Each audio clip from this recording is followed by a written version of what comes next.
All right, guys, welcome to the Jay Shrey Way. I'm going to give you a quick review on Loki Season 2. I just had to talk about this. As a Marvel fan, I got to talk about stuff that's good. I hold them accountable when they're putting out just like whatever, but when they're putting out peak, and this is peak, I hate saying that, but God, that's all I could think once this ended. Once the credits hit, good Lord, Loki Season 2, right off the bat, I always like saying something bold. It's a top 5 Marvel MCU project for me. Blew my mind. And Season 1 was already in my top 5. It was like maybe around top 10. I love Season 1. Love the style. Instantly just fell for the quirky. It's not even quirky. It's just like weird. It's weird, but it's got this grounded maturity to it. And it's made by confident filmmakers that are actually filmmakers with a vision and passion. And good Lord, that's what made this season instantly stand out to me. The shots, the cinematography, this is the best cinematography I've seen in the MCU, up there with some of the best in superheroes. I mean, I think the Batman has the best cinematography in any superhero movie. This isn't quite there, but it's really, really unique, the way it's shot. And it's shot like Kubrick, shot like old 70s horror, kind of has like this Exorcist aesthetic to some of the framing.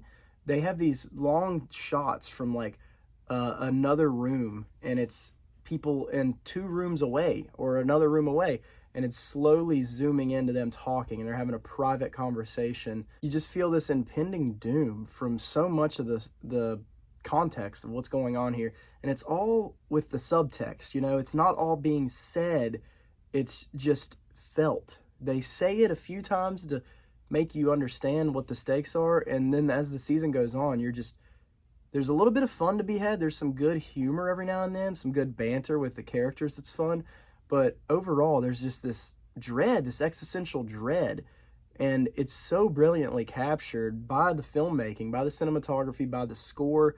The score is another fucking banger that's just underrated. Say what you want about the MCU Disney Plus shows, but I think Moon Knight had a great theme song for himself, just awesome orchestra. And then this show, the Loki theme is so good, and there's a few different renditions, especially in that finale, the credits song. Oh my God, just the drums, man. I was just riding in my car to that this morning, like, holy hell. I just love this. Ki Kwan was added to the cast, and I was very excited, but then as Marvel has just kind of been messing up lately, I was like, oh man, he jumped on the ship at the wrong time while the ship's sinking. But no, Loki is the little engine that could. I never would have thought Loki, after Endgame especially, never really loved the character. I've always enjoyed him, and I think Tom Hiddleston's brilliant, but he's just one of those big cases of the Marvel universe never committing, the fake death universe, and I was very nervous that why are we doing Loki? Like, he's alive again for like the 3rd time? Man, I was wrong, because this show has gone in such a cool direction. After that scene they set up in Endgame, never would have guessed that it would have rippled into this level of like intensity and brilliance. And yeah, they just got great people on board. Benson and Moorhead, the directors, the team, they made a few of these episodes. They did this movie called The Endless. It's really trippy. That always stuck with me. And that's the thing. They know how to make images and stories that stick with you. And that's what sets this apart from the Marvels and Ant-Man and some of the other stuff, is this sticks with you. After you watch it, I've been thinking about it all day. I watched it last night, and it took me a minute to really get on here to talk about it, but it sticks with you, and it means something. It's just not like a fabricated product in a machine just pushed out with some cool actors, because that's all Marvel's been lately. This actually means something, and you get an ensemble of really good, talented people. But when you're looking at a still image and you're seeing Owen Wilson and Jonathan Majors, Tom Hiddleston, Ki Kwan, you're like, these guys, it's a very random cast, and it's people that are all really good actors, but you're like, it's just, you know what I mean? It's like this show should not be in harmony so well as it is. There's this harmony to the whole show. This rhythm just hits all the right beats, and I was really hypnotized throughout the whole show. And to Jonathan Majors, I'm not going to get into all the controversy. He's supposed to have a court hearing in like 20 days, sometime this month, which is I mean, that could be very convenient that they got this out right before he's found guilty, if he is found guilty. Either way, the guy, I'm not going to talk about it. I'm just going to talk about his acting in the show. I mean, God, it's fucking brilliant.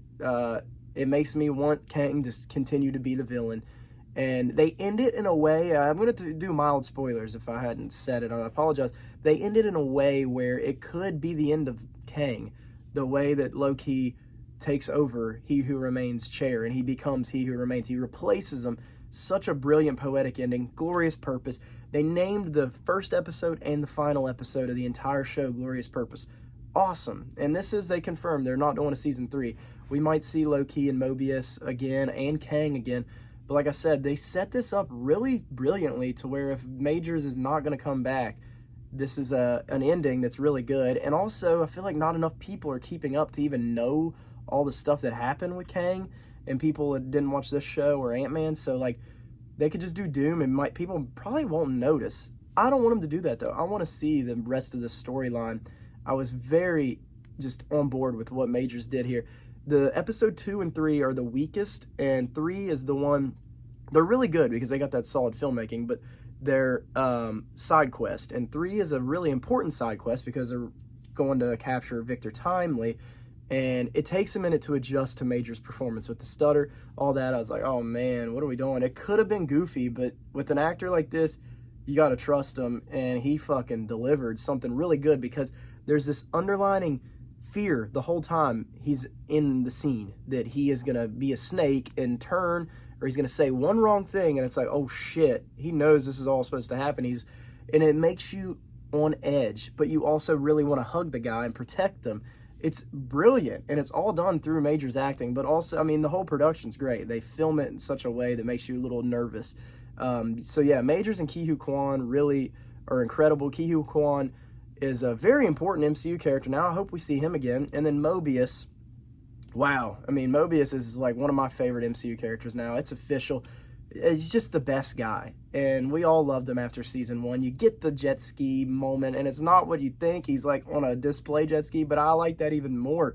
Loved Mobius, man, and his ending, such a gut punch, so bittersweet, seeing his actual life. And there's like rumors that he is almost waiting for Loki to show up whenever they first met, you know, in episode 5, whenever Loki showed him his life or recruited him. But I don't think this version of Mobius remembers that because he technically had his... So I don't think that theory is true. Either way, melancholy, somber ending to this show that was so well captured by the acting and cinematography. Owen Wilson put in some amazing work as Mobius. I hope we see him back in Deadpool 3.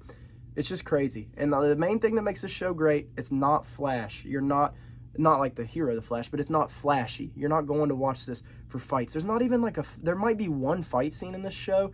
It's just compelling writing and dialogue and conversations that hit the same way as an action scene because these people are saying these words to each other that are like, damn, like, ooh, like scary, you know, like mic drops. And the mic drop ending with Loki controlling time as He Who Remains was beautiful. The cinematography on his face being green, God, man, like, and then the music overriding, oh my God, it was so good. And tragic story for Loki, but it's literally the best ending that he could have had to make it like make sense. I was so fucking happy with that ending. And I have to say, well, my favorite scene, I'm going to end this review here, but my favorite scene was in the finale whenever Loki went back to the ending of season 1 to talk to He Who Remains. That's awesome, dude. We're seeing like these two men at the end of time, these egotistical men. Nothing will ever be enough. They're not satisfied, and they're sitting here at the end of time still trying to outdo each other and outthink each other. And it's just like a brilliant staged scene between two classic Marvel villains. And yeah, the fact that Loki, the Avengers 1 movie villain, and then Kang, potentially the Avengers 4 or 5, Kang Dynasty will be Avengers 5. So it's like the first Avengers villain and then maybe the last having this scene at the end of time. It's just brilliant. I couldn't believe what I was seeing. Loki season 2 for me is a knockout of the park for Marvel. I hate that it's getting drowned in all the negative press, but people need to check it out. It's really like HBO level television. Like, it doesn't feel like Disney Plus. This feels like HBO quality, and it was just captivating. Episode 4 through 6 in particular, perfect. 1 was really good. 2 and 3 were the weaker ones for me, but I still really enjoyed them.